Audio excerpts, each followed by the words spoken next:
ఆప్కే అదాలత్లో writer అలాగే politician Shashi Tharoor గారి మీద ఉన్న ఆరోపణ. ఈయన అల్లరివాడు.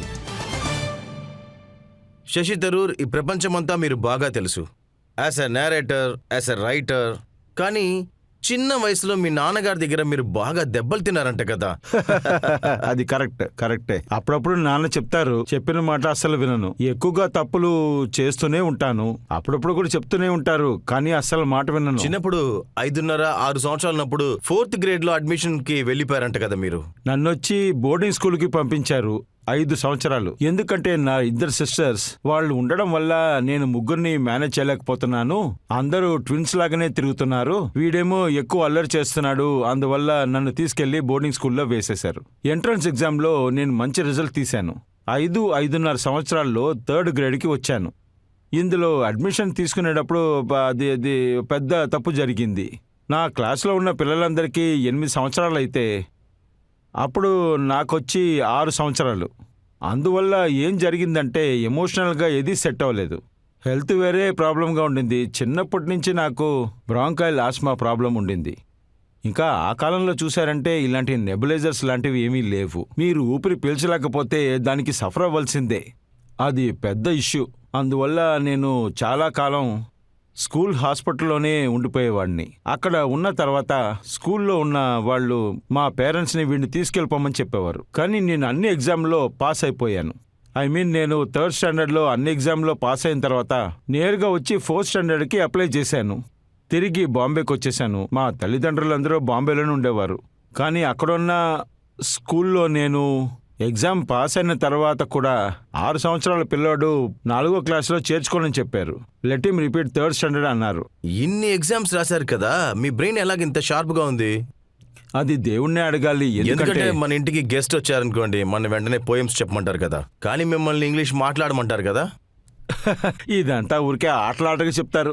అదీగాక ప్రతి సంవత్సరం మీరే క్లాస్లో ఫస్ట్ వస్తారంట కదా. అదేదో నిజమే, కానీ 1 సంవత్సరమే నేను రాలేకపోయాను. అదేంటంటే 8th స్టాండర్డ్లో 3rd ర్యాంకే వచ్చాను. దానికి చాలా బాధపడ్డాను. మరి మీ ఇంట్లో అలా ఏడ్చారంట కదా మీరు? ఇంకేంటి, చాలా ఏడ్చాను. ఇంట్లో ఎవరో చనిపోయినంత ఏడ్చాను. ఇంట్లో నాతో ఎవరో మాట్లాడడానికి ఇష్టపడలేదు. మీకు న్యూస్ పేపర్ చదివే అలవాటు ఉండింది కదా, అందువల్లే మీకు నాలెడ్జ్ పెరిగిందా? మా నాన్నగారు న్యూస్ పేపర్ పత్రికలో పనిచేశారు. ఆయన స్టేట్స్మెన్ పత్రికలో బాంబే మేనేజర్గా ఉన్నారు. ఉదయాన్నే లేచిన వెంటనే సిటీలో ఉన్న అన్ని న్యూస్ పేపర్లని టీ తాగుతూ చదివేవారు. నేను 6-7 ఏళ్ళ నుంచి ఆయనతోనే ఉండేవాడిని. అందుకే నాకు బాగా అలవాటైపోయింది పొద్దున్న లేచిన వెంటనే టీ తాగాలి, పేపర్ చదవాలని. ఆ తర్వాత ఈవినింగ్ బయట దేశ పేపర్లన్నీ ఫ్లైట్లో వస్తాయి. అవన్నీ కలెక్ట్ చేసి ఇంటికి తీసుకొచ్చి నాన్న చదువుతారు. సో నేను మార్నింగ్ 4-5 పేపర్లు చదువుతాను. ఇంకా ఈవినింగ్ బయట దేశం పేపర్లు కూడా చదువుతాను. ఇంటికి చాలా మ్యాగజైన్స్ వస్తాయి. అండ్ ఆ కాలంలో చూసారంటే ఇంట్లో టెలివిజన్ లేదు, ఇంకా ప్లే స్టేషన్ కూడా లేదు, ఇంకా మొబైల్ ఫోన్ గురించి ఆలోచించింది కూడా లేదు. అందువల్ల దాన్ని ఏమంటారు, పుస్తకాల పురుగు అనేవారు. ఈరోజు చూసారంటే మీరు ప్రజలకు ఎంతో నాలెడ్జ్ని అందిస్తున్నారు. మీ నోట్లో ఇంగ్లీష్ ఆడుకుంటుంది. Very knowledgeable person. ఇది చిన్నప్పుడే స్టార్ట్ అయిందా? అదేం లేదు, నేను చిన్నప్పటి నుంచి పుస్తకాలు చదవడం అంటే నాకు చాలా ఇష్టం. మా అమ్మా నాన్న నన్ను ఎక్కడికైనా తీసుకెళ్తే నేను ఒక మూలకెళ్ళి కూర్చునేవాడిని. అది మా నాన్నకి నచ్చలేదు. అప్పుడప్పుడు నన్ను తిట్టేవారు. జీవితంలో మిగతా వాళ్ళతో కమ్యూనికేట్ చేయడం చాలా అవసరం. ఊరికే ఒక మూల కూర్చుని బుక్కులు చదువుతూ ఉండొద్దని కొట్టేవారు కూడా నన్ను. అందుకే ఆయన అప్పుడప్పుడు చెప్పేవారు, ఏదైనా మీ స్కూల్లో కాంపిటీషన్ జరిగితే, డిబేట్ జరిగితే అందులో నువ్వు వెళ్ళి పాల్గొనాలని మా నాన్న చెప్పేవారు. ఆ తర్వాత నా 10వ ఏట ఒక ఫేమస్ థియేటర్ పర్సనాలిటీ పాల్ ప్రథమ్సి ఆయన వచ్చి మా స్కూల్లో డ్రామా క్లాస్ ప్రారంభించారు. ఆయన మెయిన్ స్టూడెంట్గా ఉండేవాడిని నేను. సో నేను యాక్టింగ్ కూడా చేశాను. నాటకాలు ఆడతారా? అప్పుడు కూడా చేశాను, కానీ ఇప్పుడేం చేయలేదు. అప్పుడు చేసేవాడిని. మీరు ఏం అవ్వాలనుకున్నారు? మీ అమ్మా నాన్న మీరు ఏం అవ్వాలని ఇష్టపడ్డారు? ఇలా చూడండి, మిడిల్ క్లాస్ తల్లిదండ్రులు ఏమనుకుంటారంటే డాక్టర్ అవ్వాలి, ఇంజనీర్ అవ్వాలి అని అంటారు. కానీ నేనైతే స్కూల్లో సైన్స్లో మంచి మార్క్ తెచ్చుకున్నాను. కానీ సైన్స్లో నాకు అసలు ఇంట్రెస్టే లేదు. ఆ కాలంలో చూసారంటే 9th స్ప్లిట్ చేస్తారు, హ్యూమానిటీనా లేకపోతే వేరే. నేనొచ్చి హ్యూమానిటీని సెలెక్ట్ చేశాను. ఇది తెలుసుకున్న స్కూల్ అథారిటీస్కి చాలా కోపం వచ్చింది. తల్లిదండ్రుల్ని స్కూల్కి పిలిపించారు. వీడొచ్చి బెస్ట్ సైన్స్ స్టూడెంట్గా ఉన్నాడు, వీడెందుకు సైన్స్ తీసుకోకుండా హ్యూమానిటీ తీసుకున్నాడు అని అడిగారు. మా నాన్న కూడా నన్ను అడిగారు, ఎందుకంటే ఆయనకు ఒక కల ఉంది కదా, నేను డాక్టర్ అవుతాను, ఇంజనీర్ అవుతానని. ఇందులో నాకు ఎలాంటి ఇంట్రెస్ట్ లేదని నేను చెప్పేశాను. ఎరా నువ్వు సైన్స్లో ఫస్ట్ వచ్చావు కదా అని తిట్టేవారు నన్ను. నేనేమనంటే పరీక్షలో ఫస్ట్ వస్తున్నాను, కానీ మరుసటి రోజే చదివిందంతా నేను మర్చిపోతున్నాను కదా.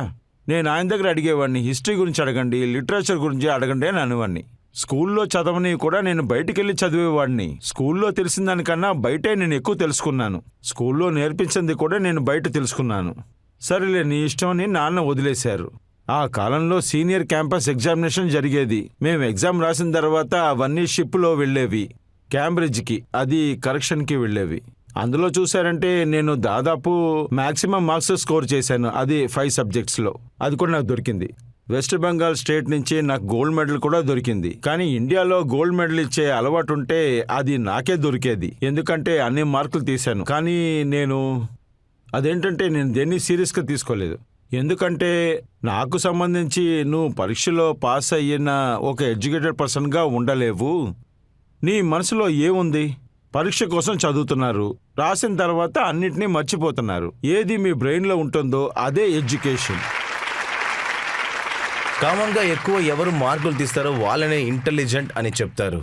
మీరు చెప్పేది ఏంటంటే నంబర్స్లో నేను ఎక్స్పర్ట్గా ఉండేవాడినని, కానీ నాలెడ్జ్ అక్వైర్ చేయడం అనేది వేరే విషయం. వేరే విషయం ఏంటంటే ఎప్పుడైనా స్టూడెంట్స్తో కానీ ఇంకా టీచర్స్తో కానీ మాట్లాడే అవకాశం దొరికింది అంటే టీచర్స్తో నేను ఎప్పుడు ఒకే విషయం చెప్తాను, స్టూడెంట్స్ ఏం ఆలోచించాలనేది మీరు నేర్పించొద్దు, ఏం చదవాలి ఏం చదవకూడదనేది మీరు నేర్పించొద్దు. టెక్స్ట్ బుక్ని బట్టి పట్టండి, లెక్చర్ విని పాస్ అయిపోతారని మీరు చెప్తున్నారు.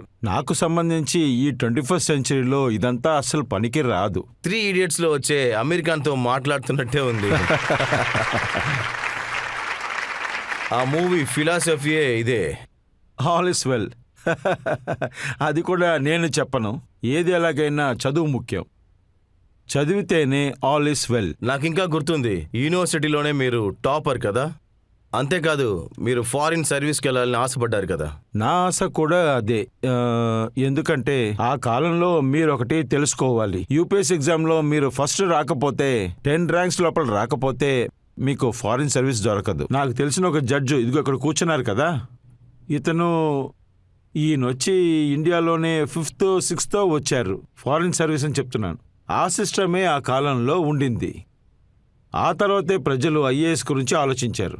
నాకు ఒక సీనియర్ ఉండేవారు, ఆయన హిస్టరీలో చాలా పెద్ద ఎక్స్పర్ట్. ఇంకా అతను వచ్చి చాలా ఫేమస్ ప్రెస్టీజియస్ గ్రాడ్యుయేట్ స్కూల్, అది ఇంటర్నేషనల్ అఫైర్స్లో. ఆయన అప్లై చేశారు కానీ దొరకలేదు. ఆయన ఏం చేశారంటే ఆ స్కూల్ క్యాటలాగ్ ఉంది కదా, అది తీసుకొచ్చి నాకేం చెప్పారంటే, తరూర్ యూ అప్లై, నాకు దొరకలేదు నీకు దొరుకుతుంది అన్నారు. సరే అని నేను అప్లై చేశాను. నాకు అడ్మిషన్ దొరికింది, స్కాలర్షిప్ కూడా దొరికింది. నాకేంటంటే ఫారిన్ సర్వీస్ ఎగ్జామ్ వచ్చి కూడా రాయొచ్చు, కానీ వెళ్ళి చూద్దామని ఏదో ఒక మిస్ సర్వీస్లో ఫారిన్ ఎగ్జామ్లో ఫిట్ అవ్వలేదంటే ఊరంతా తిరిగి రావచ్చు కదా. మీకంతా ఒక విషయం తెలీదు, ఆ రోజుల్లో బయట దేశాలకు వెళ్ళాలంటే చాలా చాలా కష్టం ఆ కాలంలో. అవును, చాలా కష్టం. మొదటి విషయం ఏంటంటే యూ కాన్ అఫోర్డ్ ఇట్, ఎందుకంటే మనకి జీతం చాలా తక్కువ. నేను ఎయిర్ ఇండియాలో టికెట్ తీసుకోవడానికి కూడా లోన్ తీసుకున్నాను. అలాగైనా నేను వెళ్ళటానికి చాలా ప్రయత్నించేవాడిని, ఎందుకంటే బయట దేశాలకు వెళ్ళి అక్కడ ఎలా ఉంటుందో చూడాలని ఒక ఆశ. ఆ రోజుల్లో చూశారంటే ఈ ఫారిన్ ఎక్స్చేంజ్ చాలా సమస్యగా ఉంటుంది. మీకు $8 దొరుకుతాయి. ఆ కాలంలో $8 అంటే అది 60 రూపాయలు కూడా కాదు. $1 వచ్చి $7.5 మాత్రమే. 60 రూపాయలు దొరుకుతుంది, అది $8.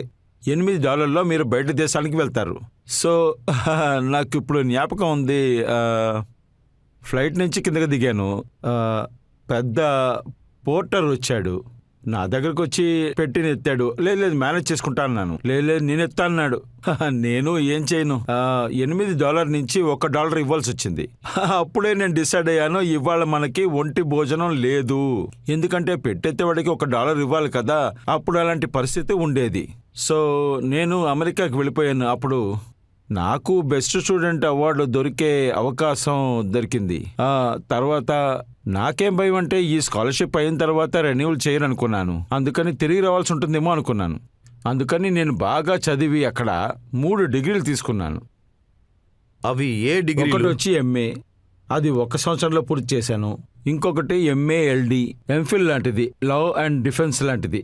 3వది PhD. ఇవన్నీ నేను అక్కడ చేసి అక్కడ ఒక చిన్న రికార్డ్ని తయారు చేశాను. ఆ స్కూల్లోనే ఫ్లెడ్జ్ ఆఫ్ లా ఇంకా డిప్లొమసీ. వాళ్ళే ఉంటున్నారంటే దాన్ని ఎవరూ బ్రేక్ చేయలేరట. అదేంటంటే ఆ ఎక్సెప్షన్స్ అన్నీ యూజ్ చేశాను కదా, షార్ట్ టైంలో అన్నిటిని నేను పూర్తి చేశాను కదా, అది వచ్చి దాన్ని వాళ్ళంతా రిమూవ్ చేశారు. వాళ్ళంటున్నారు 22 పిల్లోడికి ఎలా పిహెచ్డి ఇవ్వాలని. అందువల్ల ఫ్యూచర్లో ఎప్పుడు ఇలాగా జరగకూడదని అన్ని రూల్స్ అండ్ రెగ్యులేషన్స్ ని అలాగా మార్చేశారు. నాకు 22 వయసులో పిహెచ్డి దొరికింది. అంటే మీరు 22 ఏళ్లకే డాక్టర్ అయ్యారు. అవును. కానీ కాలేజ్ డేస్లో మీరు చేసిన అల్లరి పవన్ సార్ చాలా ఈజీగా చెప్పగలరు, ఎందుకంటే ఆయన తెలుసు కాబట్టి. ఖచ్చితంగా ఆయన చెప్పగలరు. కానీ ఒక చిన్న తేడా ఏంటంటే అది నేను కాలేజ్లోనే ఉండేవాడిని. రెసిడెన్స్ అలాగే చెప్తారు. పవన్ ఢిల్లీ నుంచి క్లాస్ కోసం వస్తాడు. అందువల్ల వీళ్ళందరూ వెళ్ళిపోయిన తర్వాత మేము అల్లరి చేస్తాము. అదేంటంటే రెసిడెన్సీలో మేము చేసే పనులు వాళ్ళకి అంతగా తెలీదు.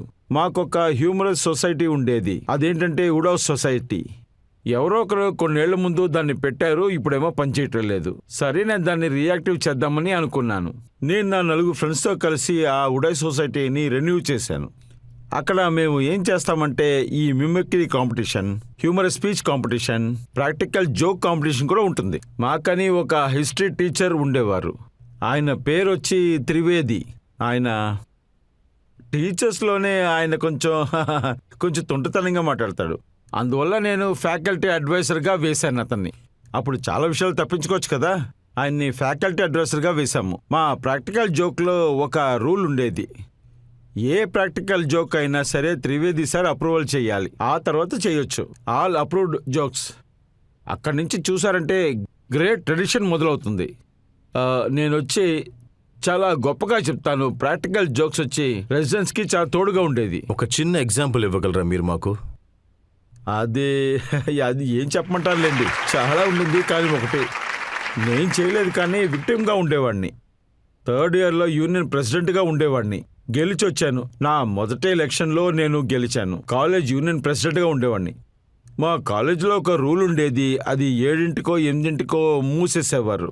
పవన్కి గుర్తుంటుంది, అది 7కో 8కో మూసేవారు. అప్పుడు దాదాపు 9 గంటలకి ఒక సీనియర్ వచ్చేవారు. మేము 3rd ఇయర్లో ఉండేవాళ్ళం. ఆయనకి లాస్ట్ ఇయర్.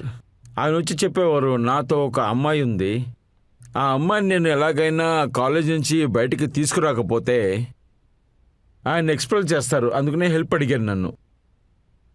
నేనన్నాను, నేను ఒక ప్రెసిడెంట్ని, అంతే, నేనేవి మీకు హెల్ప్ చేయగలను అడిగాను. తన్నెలా మీరు లోపల తీసుకొచ్చారు? సరే, ఒకసారి చూపించండి చూద్దాం అన్నాను. నేనేమనుకున్నానంటే పక్క కాలేజ్ అమ్మాయి టీ తాగుతూ వచ్చుంటుంది, అలా లోపలికి వచ్చింది అనుకున్నాను. ఇదొచ్చి ఒక వ్యత్యాసమైన అమ్మాయిలా ఉంది. స్కర్ట్ వేసుకుంది, లిప్స్టిక్ అంతా వేసుకుని, పెద్ద విగ్గు. నేను భయపడిపోయాను. తను మంచి అమ్మాయిలా కనిపించట్లేదు, తను ఎలాగైనా బయటికి పంపించమని అడిగాడు. నాకు న్యాయంగానే అనిపించింది. ఈ అమ్మాయితో నిన్ను చూస్తే కాలేజ్ నుంచి బయటికి పంపించేస్తారు, అందువల్ల ఇది సరిగ్గా ఉండదు అనుకున్నాను. నేనేం చేశానంటే నేరుగా వాచ్మెన్ దగ్గరికి వెళ్ళి ఒకరిని బయటికి పంపించాలని అడిగాను. అలా అంతా మాట్లాడి ప్రయత్నిస్తున్నప్పుడు అప్పుడు అందరూ నవ్వడం ప్రారంభించారు. మిమ్మల్ని మోసం చేశామని చెప్పారు. ఇంకా అమ్మాయి విగ్ని తీశారు. అది ఎవరంటే మా కాలేజీలో జరిగే ఫ్రెషర్ స్టూడెంట్. సో అదేంటంటే వాళ్ళు ప్రాక్టికల్గా జోక్ చేశారు, నేను విక్టిమ్ అయిపోయాను. ఇది వచ్చి ఒక ఉదాహరణగా ఉండింది. అలా చాలా విషయాలు జరుగుతాయి. నాకు తెలిసి ఆ సంవత్సరం వాళ్ళకే ప్రైజ్ దొరికింది, ఎందుకంటే కాలేజ్ ప్రెసిడెంట్నే మోసం చేశారు కదా. కొన్ని సమయాల్లో మీరు కొన్ని వర్డ్స్ని యూజ్ చేస్తే వాటిని మేము డిక్షనరీలోనే వెతకాలి. ఇంత మంచి ఇంగ్లీష్ని మీరు ఎక్కడ నేర్చుకున్నారు? చదివేటప్పుడే నేర్చుకున్నాను. ఇంకో విషయం, మా కాలేజ్ గురించి చెప్పాలి అంటే 50 సంవత్సరాల ముందు జరిగింది. అప్పుడంతా మీరు చూశారంటే అందరూ బాగా ఇంగ్లీష్ మాట్లాడతారు. నేను ఇప్పుడు రాజకీయం గురించి మాట్లాడానంటే అందరూ నవ్వుతారు. అదంతా ఆ కాలంలోనే నేను డిబేట్లో ఉపయోగించేవాడిని. లైక్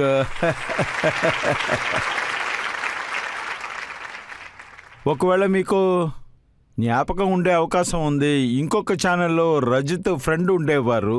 అతను నాకు ఎదురుకుండా చెత్త ప్రోగ్రామ్ చేశాడు. అప్పుడు నేను చెప్పాను this is a farrago of distraction misrepresentation of our life. నేను వచ్చి ఇలాగా అది నా ఇలాంటి పదాలానికి తెలుసుంటుందని అనుకున్నాను. ఫరోగా వచ్చి నేను కాలేజ్ డిబేట్లోనే యూజ్ చేశాను. ఎదుటివాడిని చూసి మాట్లాడేటప్పుడు వాళ్ళు అనేవారు ఇది ఫరోగ్ ఆఫ్ మిస్టేక్ ఆఫ్ ఎజంప్షన్. అప్పుడు ఇలాగా దాని గురించి మాట్లాడుకునేవాళ్ళం. కానీ హఠాత్తుగా ఆక్స్ఫర్డ్ ఇంగ్లీష్ డిక్షనరీలో ఒక ట్వీట్ వచ్చింది. 10 లక్షల మంది ఈ ఫరాగో మీనింగ్ని వెతుకుతూ ఉన్నారట ఇంటర్నెట్లో. అండ్ పోయిన 30 సంవత్సరాల్లో 5 లేకపోతే 6 మందే దీని అర్థాన్ని వెతికారు. 10 లక్షలు ఎందుకు వచ్చారు? దానికి ఏం సమాధానం చెప్పారంటే ఇండియాలో ఒక లీడర్ ఉన్నారు, దాన్ని ఇది యూజ్ చేశారని చెప్పారు. అందుకే అర్థాన్ని వెతుకుతున్నామన్నారు. కానీ మీరు చెప్పే కొన్ని వాక్యాలని ఇప్పుడంతా డిక్షనరీలో వాళ్ళు యాడ్ చేసుకుంటున్నారంట. లేదు లేదు లేదు, అలాంటిదేం లేదు. ఇది జరిగిన తర్వాతే నేను ఆలోచించడం మొదలుపెట్టాను. దీంతో బాగా ఎగతాలు చేయొచ్చుగా. వీడు ఇంగ్లీష్లో పెద్ద పెద్ద పదాలు చెప్తున్నానని ప్రజలు ఆలోచిస్తే నేను దాన్ని యూజ్ చేయొచ్చు కదా.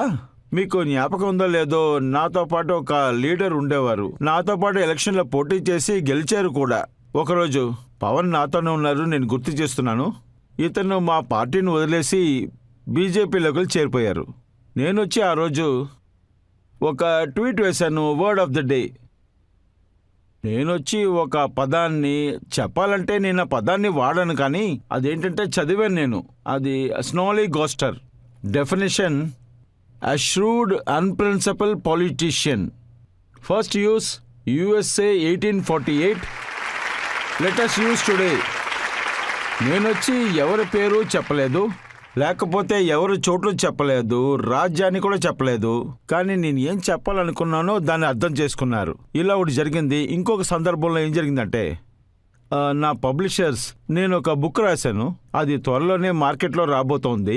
నాతో చెప్పారు మీరు ట్విట్టర్లో వేసేయండి, అందరికీ తెలియనివ్వండి, ఈ పుస్తకం అన్నిట్లో అవైలబుల్గా ఉందని. నేనేం రాశానంటే, this book is more than exercise in floccinaucinihilipilifications.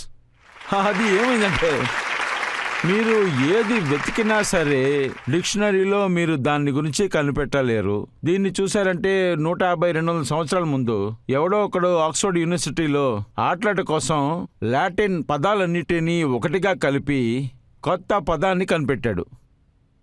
అది the active estimating something or someone worthless. అదేంటంటే వీడు ఇంకా ఎవరు దేనికి పనికిరని అర్థం. ఈ అర్థం కోసమే ఈ పదాలు అందులో రాసుంది. దీన్ని వాక్య జాలం అంటారు. ఖచ్చితంగా. మీ లైఫ్ మీద ఒక బయోపిక్ వస్తే దాంట్లో ఎంతమంది హీరోయిన్స్ ఉంటారు?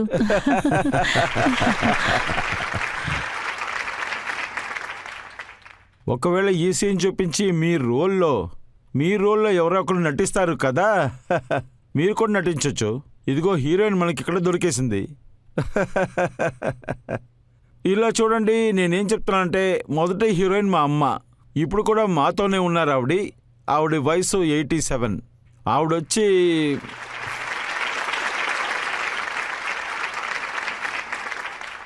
ఆవిడతో పాటు నాకు చాలా కష్టాలు ఏర్పడ్డాయి. తను చాలా డిమాండ్గా ఉండేది. నేనేం చేసినా సంతోషపడేవారు కాదు. నేను ఇంకేదైనా చేయాలనుకునేవారు. ఇంకా చివరిగా చూశారంటే ఆవిడ నన్ను, అదేంటంటే వయసు అయిపోయింది, ఈ సమయంలో కూడా ఎలా చెప్పాలి, అది మాకు ఒక బంధం ఏర్పడింది.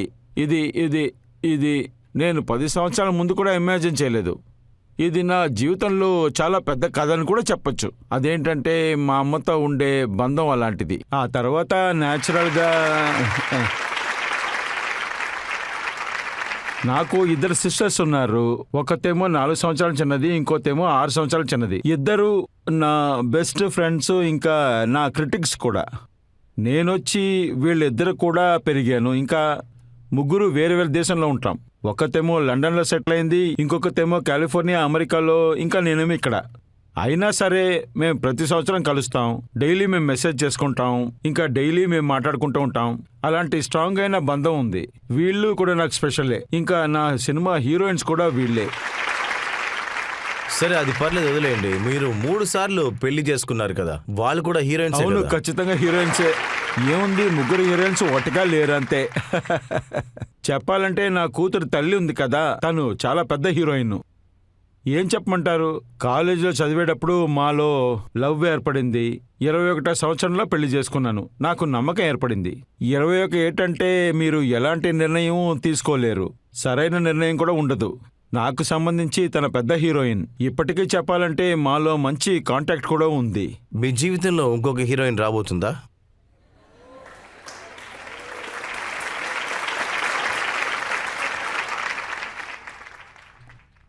ఆంగ్లంలో ఒక పదం ఉంది, నెవర్ సే నెవర్. కానీ దయచేసి నా వయసు చూడండి, నా బాధ్యతని ఒకసారి చూడండి. ఇంకా పాసిబిలిటీస్ తక్కువే. మీ చిలిపితనాన్ని చూస్తే మీరు ఏదైనా చేస్తారేమో అనిపిస్తుంది.